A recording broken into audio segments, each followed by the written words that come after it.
And this is Ed Finn, everybody. Say hello, Ed. Hi, everybody. And Ed's got a channel called Organising for Change. And, I've been reading Cal Newport recently. I'm trying to read more in 24. 104 in 24 is my sort of goal this year. A digital minimalism. So I was recommended that on the previous film. And he's talked about the importance of conversation. And it's this primacy of conversation over connections. And so I was really excited this for loads of reasons. We're here to have a kind of conversation. And so don't just click like. That's one of the things in digital minimalism. Don't click like, he says, but join the conversation. And, I'm really pleased to be here having a conversation with Ed today. And I think that's one of the reasons why maybe podcasts are at such a resurgence at the minute, aren't they? Because people are enjoying getting deeper and having these conversations. And this conversation started from somebody suggesting you, Ed, in a previous chat. And I said, well, I've already spotted that channel.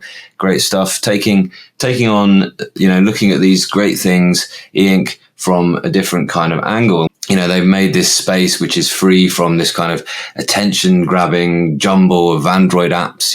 This is a place where you can focus on your life, the productivity and the professionalism in your life, of process of thinking, the process of reading and writing, and now drawing as well, and note making as well. So it's really exciting. I want to ask you a couple of questions about your channel, and your channel is called Organising for Change, which I think is a really interesting title. It sparks a lot of thoughts for me. Tell us a little bit about your channel. Go ahead and just introduce yourself, and then I'll sort of dive deeper into my questions if you like. Okay, that sounds good. My name's Ed Finn. I'm a teacher. I also have been in the public and private sectors for well over 30 years. I've led change initiatives from fairly small to large, and I have a doctorate in organizational leadership, which my focus was on change leadership. So for me, a lot of what sparked this interest in launching this YouTube channel last month, actually in December, was how do we actually organize around that? What are the things we do? And sometimes there's a technological component to that, and sometimes there's not. And it really depends on your personal style. So for me, the idea was, how do I, name that and make it not sound highly technical, but at the same time get across that the technical tools in the digital world can help you do the things you may be doing non-digital, if that makes sense. Yeah, absolutely. Yeah, it does. Thank you. And I think I'd like to just dive a little bit more into the kind of idea of change and sort of pick your brain on that, because that's something I remember some of the very earliest training on leadership that I was given. The first session was change and why the necessity for change. And so I think a lot about change a lot. And as a school leader, you're responsible for the change that occurs maybe in your department. So I was head of science. And I think change can be really powerful. And there's kind of a lot of evidence, isn't there? We're told that change for change's sake is good. Like any form of change is usually a positive change, usually a positive influence. But you have to sort of juggle, and you have to decide, you have to make these decisions when to make the changes and what changes to make. And importantly, what not to change. And I see quite a lot of people come straight into leadership, and what they do is they decide to change too much too quickly. And then there are others that change too little, and you either isolate and alienate everybody, or you appear kind of inconsequential if you don't change something. You don't want to be treated hostile, but you also don't want to be a kind of lame duck, really. So I think that's a fascinating balance that you have to really strike. And one of the things I had to do quite a lot as a head of science was to think about what were the things that were really sticking points for me, and what were the big important things that were really important to me. And then to allow my team to set the agenda on the things that were less important to me, because they had that control and they had that more influence. They were more sort of open to accept my changes that I was to make with sort of less hostility. So tell me about what the Organising for Change was, to give a bit more insight into that. Maybe I know you've got some thoughts, and that balance on your channel, how it comes through using the technology versus actually diving deeper into the actual change. How do you decide whether change is beneficial is an interesting question for you, and when it's just change for change's sake. Right. And I think part of the biggest part of that is kind of what we're doing here. We're having a conversation. We're talking about, ways of thinking, ways of behaving, ways of doing things. And, you mentioned, all change is positive. And I think that, I might push back a little bit on that sometimes if we're just doing change for change's sake, it can be a negative because it can close doors. However, to your point, we have to prioritize. we have to think through what's the most important thing we're trying to grapple with. What are the things that we are trying to get consensus on? How do we get people engaged? How do we get them to see, like you mentioned a great example of you with your team, here are the things that I can give up control on. And in a lot of ways, that's what starts the broader conversation. That's what gets people engaged when they feel like, and when they truly are, given control or given the ability to influence the decision. Now, that doesn't mean that you're not, you have certain priorities you have to get done. But at the same time, it allows you to find the holes in your own reasoning and your own thinking. And the more you can do that, the more we can pull people into that and understand that everybody may be working the same problem, but may come at it from a different way of thinking or doing that. Some people use mind mapping.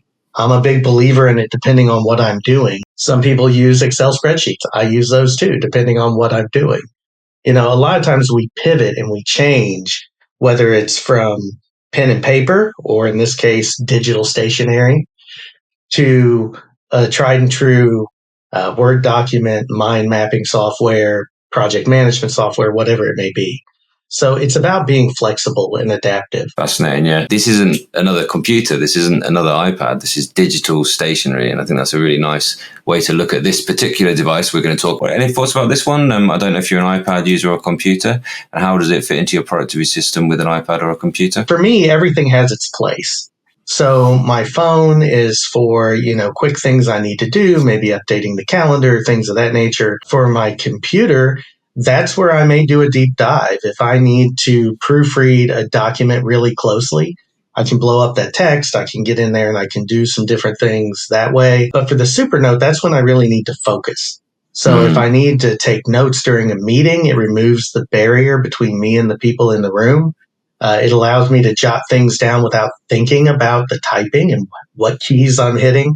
I'm a pretty good typist, but still, even then, you're backspacing and doing other things. This is more natural, yeah. So that flow from thought to pen to, in this case, digital paper makes a lot of sense for me. I don't know if you want to add, Kip, but to me, that's how my workflow kind of goes with these devices. Yeah, you're hitting that. You're hitting the things for me. Digital stationery, flow. Absolutely, it sits next door to your computer. Your computer is that powerhouse, but this is where you just want to get into the thoughts. I filmed some B-roll of myself the other day, right? Some just some stuff to use for voiceover, and I was struck by how still I was. And I remember that moment, obviously, like me in that moment. And that was a really active moment for me, right?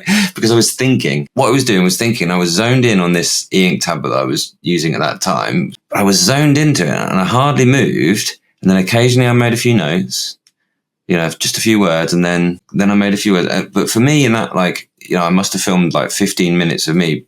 But it was 15 minutes of me planning my week, and in my head it was a very involved thing. It was the most boring 15 minutes of footage you'd ever seen because I was still, it's so interesting. If you walked in on me in that room, you'd think, what on earth is he doing? The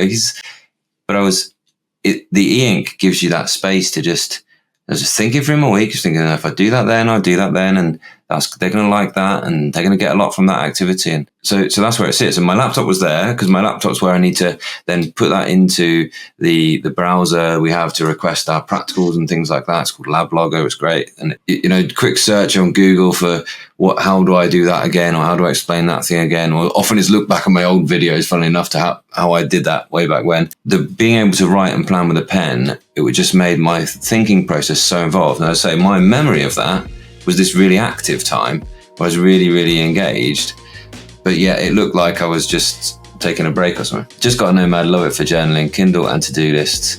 And we talk about to-do lists. So you should see them as your star mark lists, I think, on these is my sort of way of thinking about it. The majority of work notes will still be on PC though, and having the ability to sync. And one thing, they've just updated it actually, and they've popped in OneDrive integration as well. So there's now an option of you can use the Supernote cloud or you can use the Google Drive, or you can use OneNote, or you can use Dropbox. So there's those options as well. So actually you can make notes and you can keep things and you can change those things on those platforms, and they will appear when you press sync on here as well. So it is a device that can sync in with your notes on the PC as well. Yeah, I would say that for me, and this has a lot to do with that piece of organizing that may kind of go across both things. So a lot of mine is file structuring and the way that I file things. And by doing that in the Supernote, then it makes it much easier for me to use it as a work note-taking tool. So I use it primarily for that. I drive it with that. And with the real-time text recognition in the background, then it becomes searchable. So for me, I use it for the Kindle. I love the Kindle on it. I still primarily do to-do items in Google, just because that's easier to do at this point in time. And the only caution I think about the integrations with the cloud services, and I was so excited about OneDrive until I realized that on none of them can you see the notes natively. The note format will not open unless you use the partner app. So that's a limitation.